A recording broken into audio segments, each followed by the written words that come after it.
신앙에 있어서 절대성이라고 하는 것은 매우 중요합니다. 여러분, 절대성이 무엇입니까? 그것은 바로 하나님 한 분밖에 없다라는 것입니다. 10계명 중에 1계명이 무엇입니까? 나 외에는 다른 신을 내게 두지 말라라는 말씀입니다. 이것이 바로 절대성이라는 것이죠. 그러니까 이래도 되고 저래도 되는 것이 아니라 오직 한 가지밖에 없다라는 것이 바로 신앙의 절대성이라는 것입니다. 오늘 말씀을 보면 여러 가지 조건에 관련된 말씀이 나오는 것을 보게 됩니다. 그런데 이 조건절을 이기는 무조건절이 있다라는 것이죠. 그것이 뭐냐면 하나님 한 분 계시다라는 것이죠. 그러면 모든 것을 다 이길 수 있다라는 것입니다. 본문 17절에 보니까 6개의 조건이 나오는 것을 보게 됩니다. 그러니까 없는 것의 조건이죠. 첫 번째로 뭡니까? 이스라엘의 3대 유실수죠. 포도나무와 무화과나무와 감람나무라고 일컫는 올리브 나무입니다. 이게 이스라엘의 3대 유실수죠. 그러니까 이걸 가지고 여러 가지 사용하는 거죠. 포도주도 만들고 맛있는 음식도 만들어 먹고 또 기름도 내서 실생활에 매우 유익하고 필요한 것이죠. 그리고 이것을 생업으로 삼아서 또 먹고 마시고 살아가게 된다는 것이죠. 그런데 이스라엘에서 굉장히 이것들이 중요한 것인데 이 모든 것이 없다라고 하는 것이죠. 그리고 또 3가지를 이어서 이야기합니다. 무엇입니까? 밭에 먹을 것이 없고 소도 없고 양도 없다라는 것이죠. 여러분, 이스라엘 백성들은 목동이잖아요. 목축하는 사람들에게 이 지금 이야기하는 3가지 없다라는 것은 아무것도 없다라는 것이죠. 그럼에도 불구하고 하나님 한 분만을 바라본다라고 하는 이 절대성의 싸움이라는 것입니다. 16절 말씀을 보니까 현실의 어려움을 이야기하죠. 그러니까 바벨론의 포로로 끌려가기 전 환란의 날, 소위 말해서 쫄딱 망하게 된다라는 소식을 듣잖아요. 그 소식을 하박국이 선지자가 들으니 이 뼈마디가 흔들린다, 두렵다라는 것이죠. 오늘날로 치면 하던 사업들이 망하고 집에 이렇게 압류되는 딱지, 빨간 딱지들이 붙고 집이 빚더미에 앉고 회사에서 잘리고 학생들이나 젊은 사람들은 시험이나 직장에서 이렇게 잘려서 하루아침에 실직자가 된다는 것이죠. 그러나 그럼에도 불구하고 나는 하나님만 바라본다라는 것이 바로 신앙의 절대성이라는 것입니다. 우리가 이 절대성의 신앙을 배워야 할 줄로 믿습니다. 그래서 이 절대성을 배우고 가르치는 교회가 진짜 좋은 교회라는 것이죠. 이렇게 두루뭉실하게 배워서는 안 된다는 것이죠. 이것도 좋고 저것도 좋고 그러면 말짱 꽝이라는 거죠. 그러니까 신앙생활에 있어서 중간지대, 회색지대는 없다라는 것을 우리는 반드시 기억해야 됩니다. 그래서 운동을 배우거나 할 때도 마찬가지죠. 그러니까 처음부터 기본기를 탄탄히 배운 사람들, 원칙대로 배운 사람들은 절대성을 가지고 그 배운 사람들은 처음에는 느린 것 같고 우스꽝스러운 것 같고 잘 못하는 것처럼 보이지만 정확히 레슨을 받은 사람들은 시간이 지나면 다르다는 것이죠. 반대로 혼자 배운 사람들, 제가 기타 혼자 배웠는데 독학한 사람들은 처음에는 뭔가 좀 잘해 보이죠. 시간이 지나면 더 이상 발전하기가 힘들다는 거죠. 민낯이 드러나게 된다는 것이죠. 이러한 부분에서도 우리가 절대성의 중요성을 깨닫게 된다는 것이죠. 그런 의미에서 우리의 신앙에 있어서 절대적인 신앙을 배우는 것이 매우 중요하다라는 것입니다.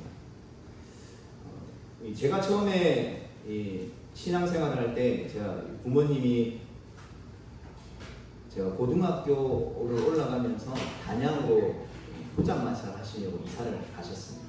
제가 그때 안동에 살고 있었는데 주말에 평일에는 학교를 다니고 이제 이모네 집에서 하숙했었죠.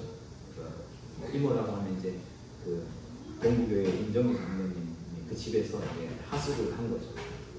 주말만 되면 이제 토요일 학교 마치고 나면 오후에 이제 차를 타고 담양으로 갔습니다. 1년 동안. 그리고 나서 그 다음에 고의가 됐더니 이제 뭐 1년도 채 되지 않았었던 것 같아요. 한 몇 개월 있다가 논산으로 또 가셨어요. 논산에 가서 또 도가니탕, 설렁탕 이런 식당 이렇게 하셨죠. 그래서 그때는 또 안동에서 차 타고 대전 갔다가 또 대전에서 차를 갈아타고 또 논산까지 주말마다 계속 다녔던 것 같습니다.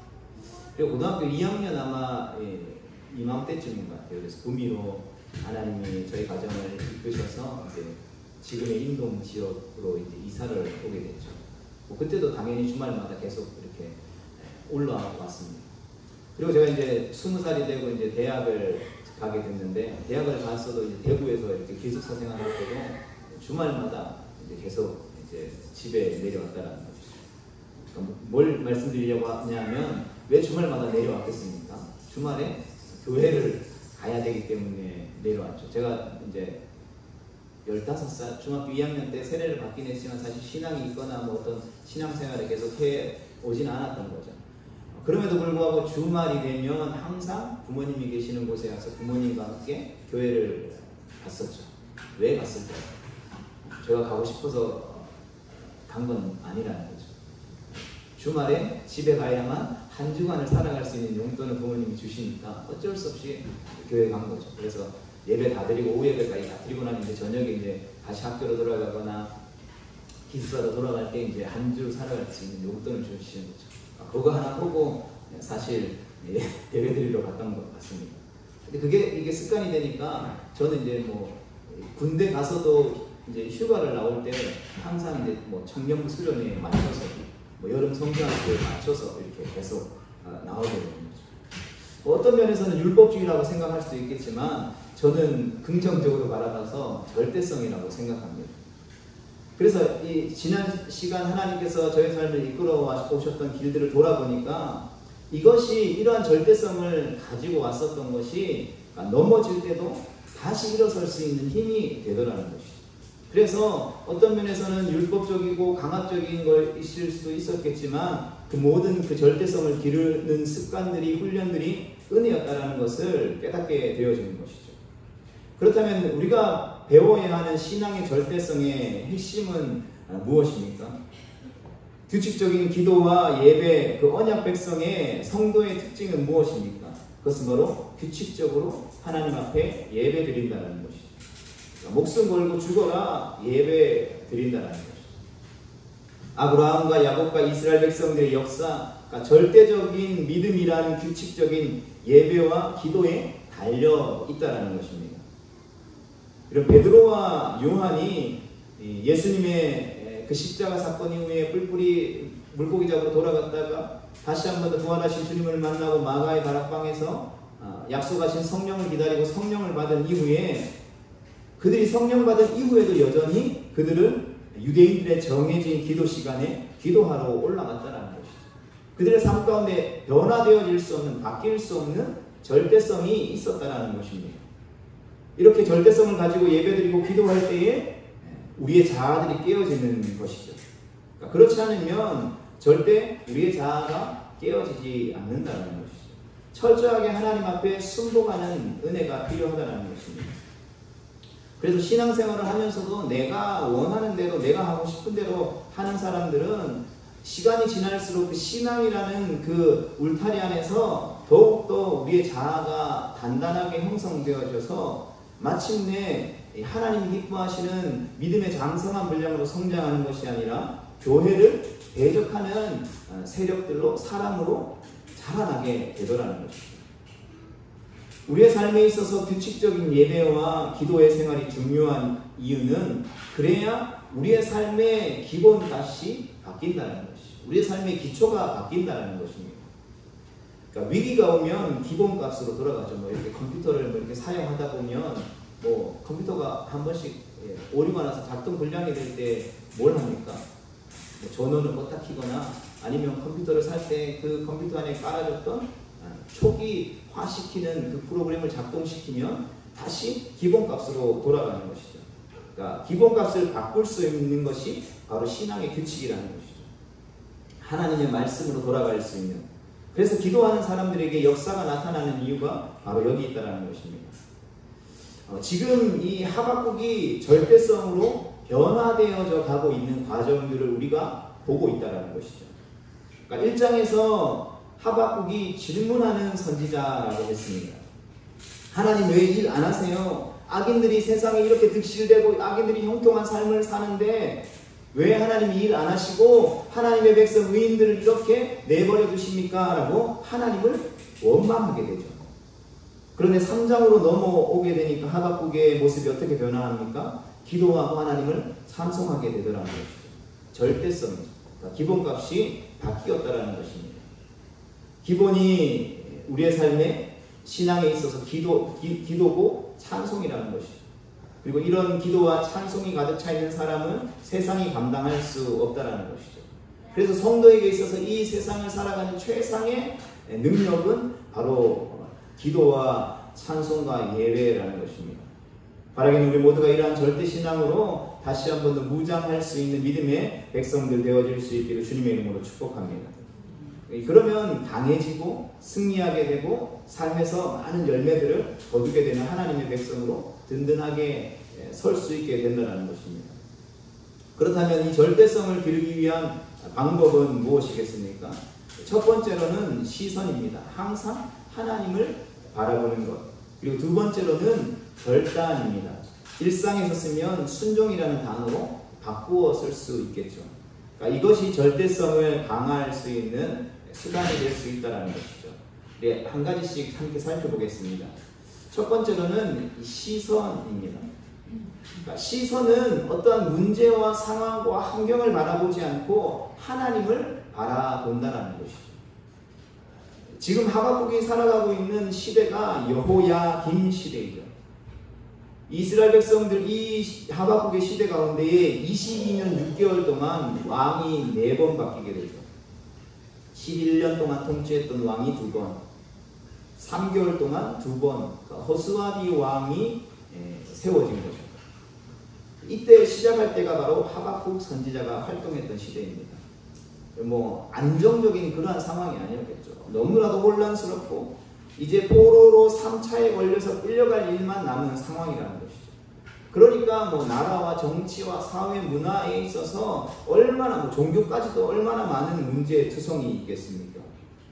그래서 16절 말씀해 보니까 이 하박국 선지자가 앞으로 일어날 일들을 생각하니까 불안하고 두렵다라는 이야기를 하고 있는 것입니다. 오늘 본문 16절 말씀 같이 한 번 더 읽어보겠습니다. 시작. 내가 들었으므로 내 창자가 흔들렸고 그 목소리로 말미암아 내 입술이 떨렸도다. 무리가 우리를 치러 올라오는 환난 날을 내가 기다림으로 썩이는 것이 내 뼈에 들어왔으며 내 몸은 내 처소에서 떨리는 도다. 아멘. 쉽게 말하면 눈앞에 어려움을 마주하게 돼서 내가 지금 불안하고 두렵다라는 그 이야기를 하고 있는 것이죠. 그런데 중요한 것은 그렇게 불안하고 두려운 상황 가운데 내가 놓여있지만 나의 시선을 하나님께 두겠다라고 고백하는 것이죠.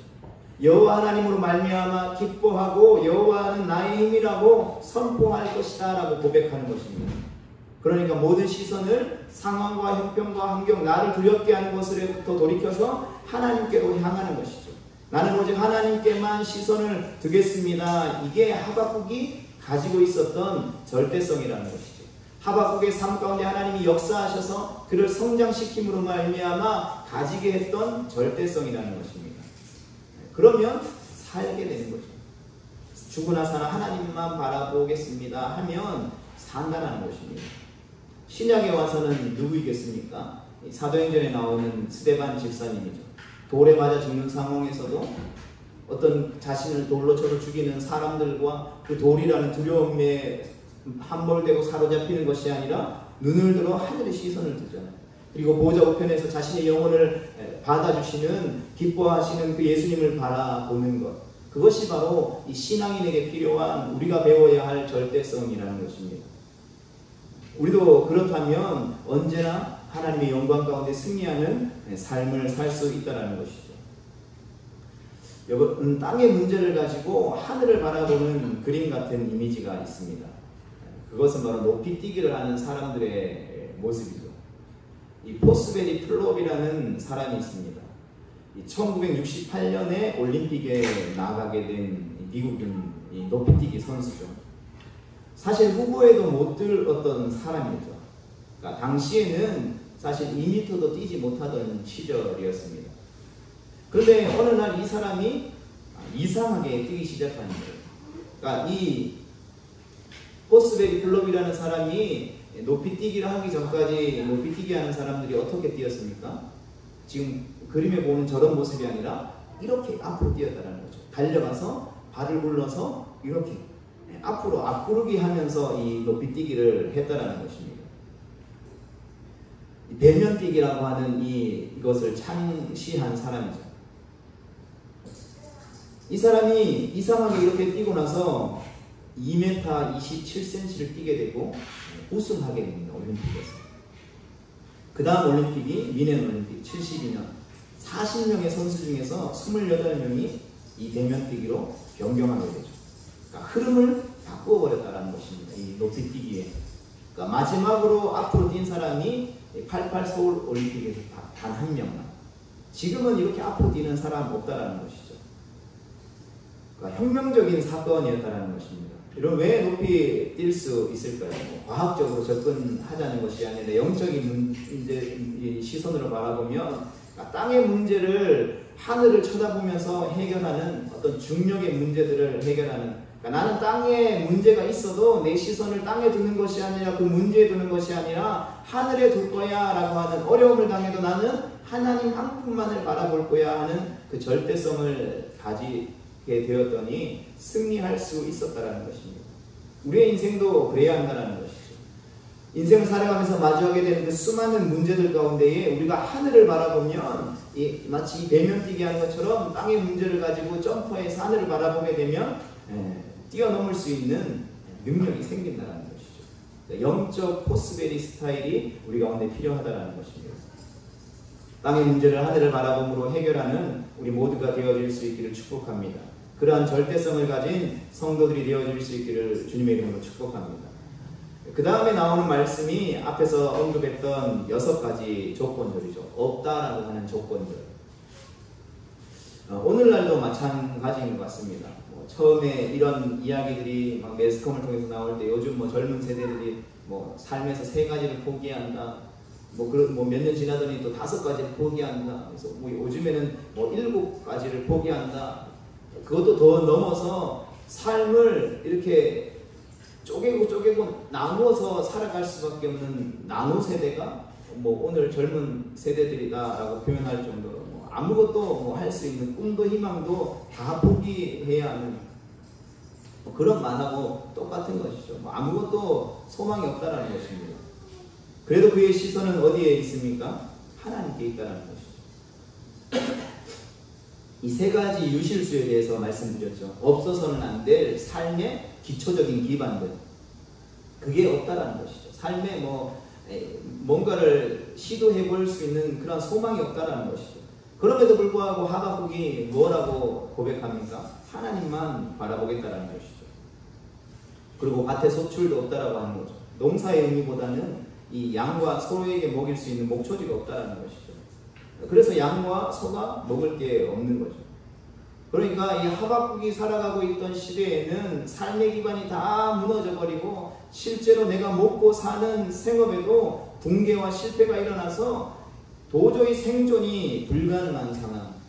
이 남유다가 멸망하게 되는 그 상황, 예레미야서의 말씀을 통하여서 우리가 볼 수 있는 것처럼 1년 6개월이라는 시간 동안 이 바벨론이 이 예루살렘을 포위하면서 그 절망 가운데 놓여 있었잖아요. 사람들이 죽임을 당하고 부모가 자식을 산채로 배고픔을 해결하기 위해서 잡아먹는 그러한 이 말도 안 되는 상황들이 그 땅 가운데 벌어졌다라는 것이죠. 아무것도 소망이 없는 생존이 불가능한 상황이 바로 하박국이 처하게 될 상황이었다라는 것이죠. 그런데 그럼에도 불구하고 하나님만을 바라보면 절대로 넘어지지 않는다라는 것입니다. 17절 말씀을 같이 읽어보겠습니다. 시작. 비록 무화과 나무가 무성하지 못하며 포도나무에 열매가 없으며 감람나무에 소출이 없으며 밭에 먹을 것이 없으며 우리의 양이 없으며 외양간에 소가 없을지라도. 아멘.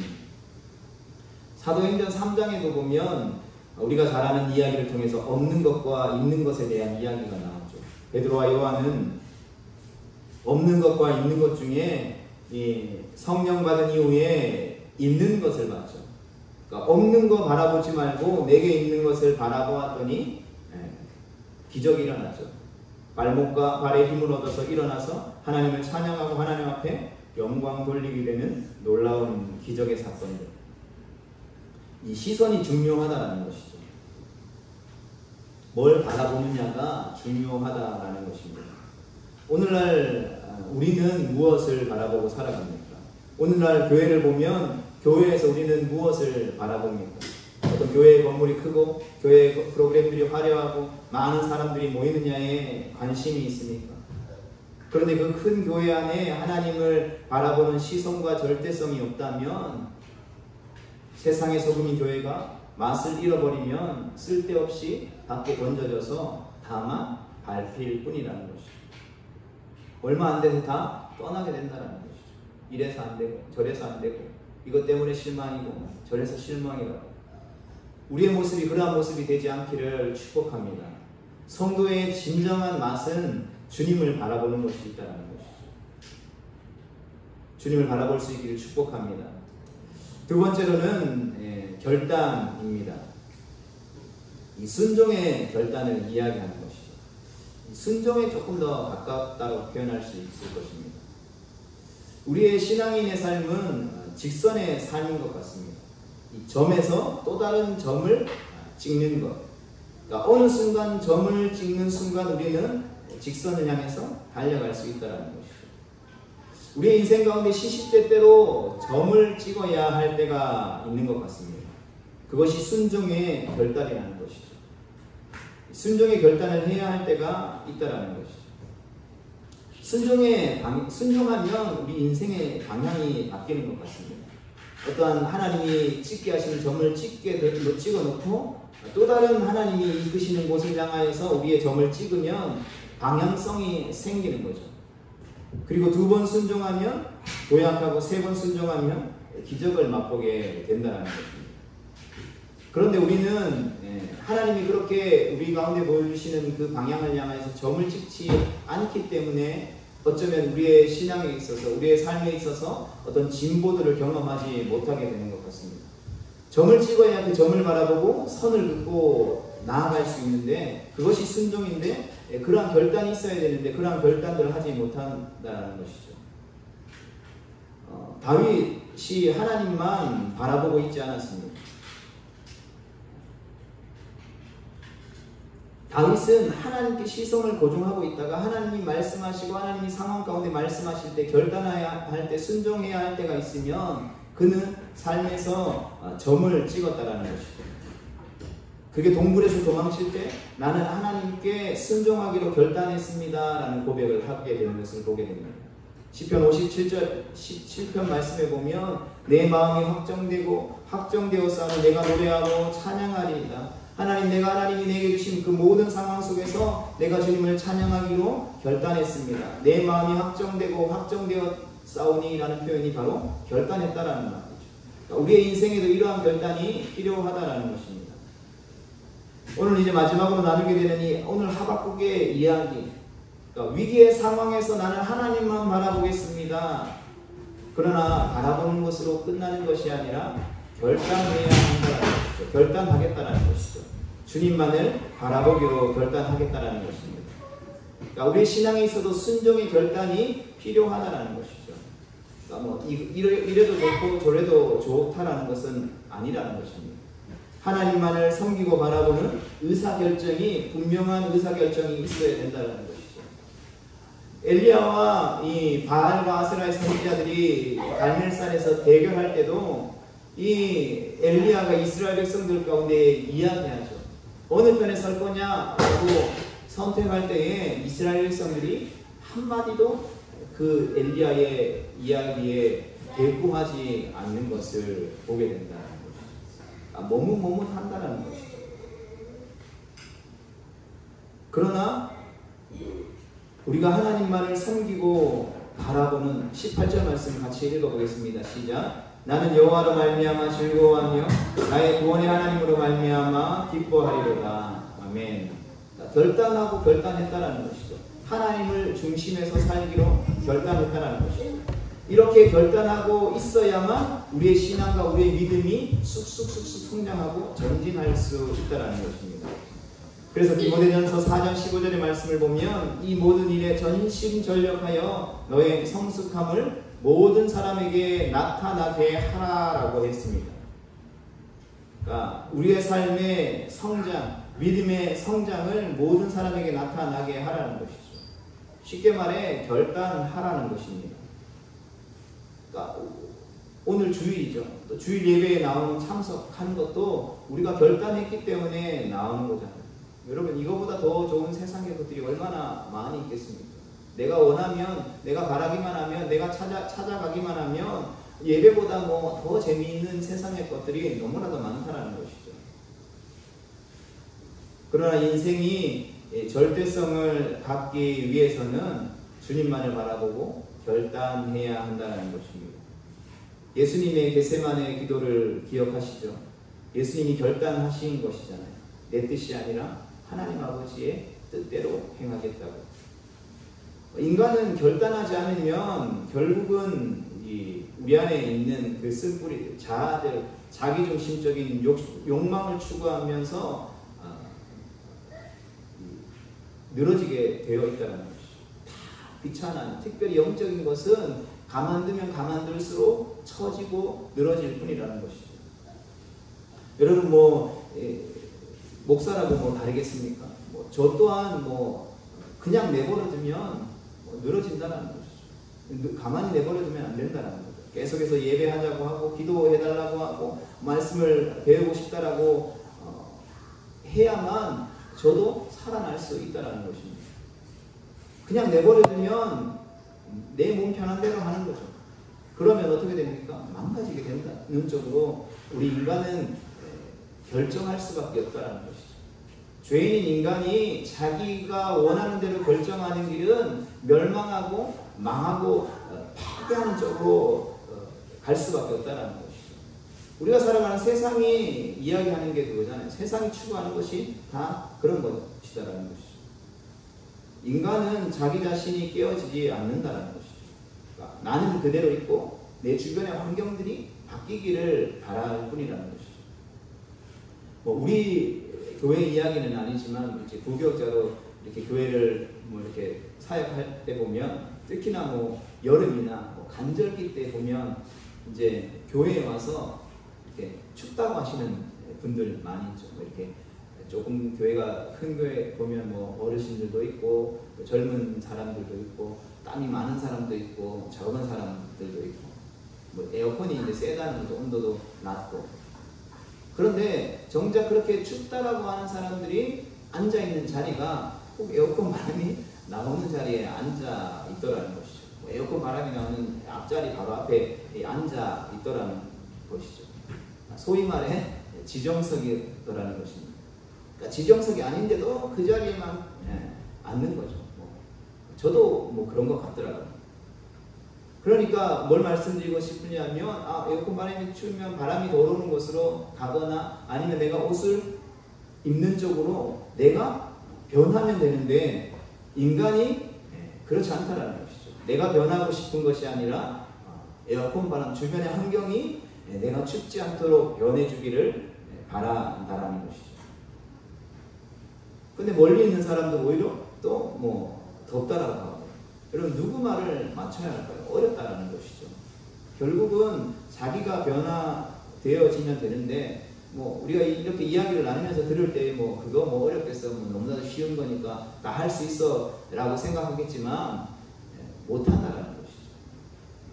별거 아닌 것 같이 보이는데 굉장히 어렵다라는 것입니다. 그럼에도 불구하고 한국교회가 여러분 왜 부흥했을까요? 한국교회 안에 우리 대한민국의 민족성 안에 통일하자라는 습성이 있잖아요. 음식 먹을 때 중국집 가면 뭐 먹을래 물어보지만 옛날에 그냥 뭐 다 짜장면은 통일해. 뭐 어떨 때는 뭐 중국집 가면 식당 종업원이 지금 바쁜 때라서 그냥 하나로 통일해야 빨리 나옵니다 라고 이야기하면 뭐 어떤 사람들은 싫어할 수도 있겠지만 대부분 그냥 뭐 짜장면 아니면 짜장 이걸로 뭐 대부분 다 통일하잖아요. 뭐 그 가운데 갑자기 좀 볶음밥 먹겠습니다 하면 약간 분위기 싸해지는 그런. 그런데 어쩌면 그런 것들이 우리의 자아를 꺾는 중요한 훈련이 되더라는 것이죠. 항상 그래야 할 필요는 없지만 어떤 그런 훈련을 통해서 깎여져야 할 필요성도 있다는 것이죠. 주님 앞에서 결단하는 우리의 어떤 모난 자아들을 다 깎아내는 거죠. 그래서 그런 것도 어떤 면에서 나쁘지 않다라고 생각합니다. 때로는 내 자아를 꺾는다라는 훈련이다라고 생각하고 우리가 따라갈 필요도 있다라는 것이죠. 순종의 결단이라는 것이 바로 이러한 것 같습니다. 어떤 내 뜻을 꺾고 아버지의 뜻을 따라가는. 그래서 나는 죽고 예수님으로 살아가게 되는 그것이 신앙에 있어서 능력이더라는 것이죠. 그리고 기도도 마찬가지죠. 내 뜻을 꺾고 아버지의 뜻을 구하는 것이 기도라는 것이죠. 여러분 성경에서 이야기하는 기도는 하나님 내가 이거 필요하니까 이거 주세요. 내가 오늘 여기 가니까 지켜주세요. 이게 기도가 아니라는 것이죠. 하나님의 뜻이 무엇인지 구하게 되고 내 생각과 내 뜻을 내려놓고 아버지의 뜻에 순종하겠사오니 아버지의 뜻을 나에게 말씀해 주시옵소서라고 이야기하는 것이죠. 그래서 기도한 후에 말하는 것과 기도 전에 말하는 것은 천지 차이라는 것을 우리는 보게 됩니다. 그러니까 기도 전에 어떤 항상 말을 하게 되면 감정이라는 것이 묻어나오게 되죠. 그래서 사람들에게 상처를 주고 때로는 문제들을 일으키게 되죠. 사역을 하다 보면 그런 경우들이 많더라는 것이죠. 그런데 기도한 이후에 말을 하게 되면 기도가 묻어나오는 말을 하게 되면 그 말을 통해서 치유가 일어나고 회복이 있고 능력이 일어나는 것을 보게 되더라는 것이죠. 마치 베드로와 요한이 기도한 후에 이 말이 나오잖아요. 성령 받은 이후에 기도한 이후에 나와서 그 앉은 맹인을 바라보고 뭐라고 이야기합니까? 나사렛 예수의 이름으로 일어나 걸어라 라고 기도의 말이 터져 나오니까 기적의 역사가 나타나게 되더라는 것이죠. 마찬가지로 항상 우리의 삶에 기도가 나오는 말을 할 수 있기를 축복합니다. 기도가 묻어나오는 말이 있는 하나님의 거룩한 백성들이 되어질 수 있기를 축복합니다.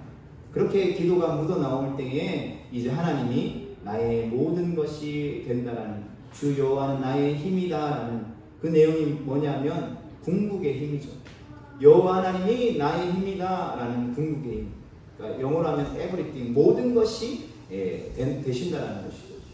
그러니까 하박국이 처한 지금의 상황은 나는 없는 것 투성이라는 것이죠. 우리의 삶에 뭐 있는 것도 있겠지만 우리의 삶에 하나님 이것도 없고 저것도 없고 저것도 없고 저것도 없고 다 없는데 다 포기해야 될 것 투성이인데 우리는 nothing인데 주 여호와는 나의 하나님이다 그러면 주님이 나의 모든 것이 everything이다. 이 모든 없는 것들을 덮어버리는 모든 것이 되더라는 것이죠.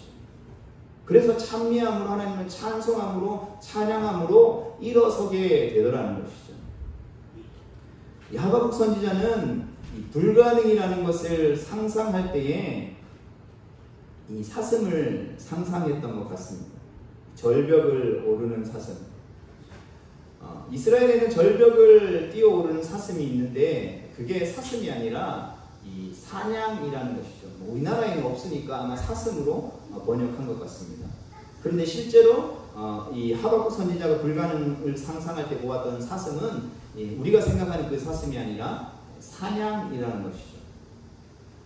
사슴으로 실제로는 사냥. 그러니까 산에서 절벽을 저렇게 오르락내리락 할 수 있는 그 사냥이 이 절벽에 발굽을 가지고 뛰어다니는. 그러니까 지금 하박국이 주 여호와는 나의 힘이 되셔서 인간 같아서는 그 불가능해 보이는 그 절망의 절벽을 뛰어넘어서 승리의 자리로 나아가는 신앙을 보고 있다는 것이죠. 내가 여호와 하나님을 바라보면 저 모습이 바로 내 모습이 될 것이다라는 것이죠. 바라보는 이 모습이 우리의 모습이 되어질 수 있어야 한다는 것입니다. 19절 말씀 같이 보겠습니다. 주 여호와는 나의 힘이시라. 나의 발을 사슴과 같게 하사 나를 나의 높은 곳으로 다니게 하시리로다. 이 노래는 지휘하는 사람을 위하여 내 수금에 맞춘 것이니라. 아멘. 성대로 말씀을 정리하겠습니다. 하박국의 말씀, 오늘 시간까지 5번의 시간을 걸쳐서 이 말씀을 마치면서 우리가 기억하기를 원하는 것은 바로 절대성이라는 것입니다. 우리가 절대성을 배울 수 있기를 축복합니다.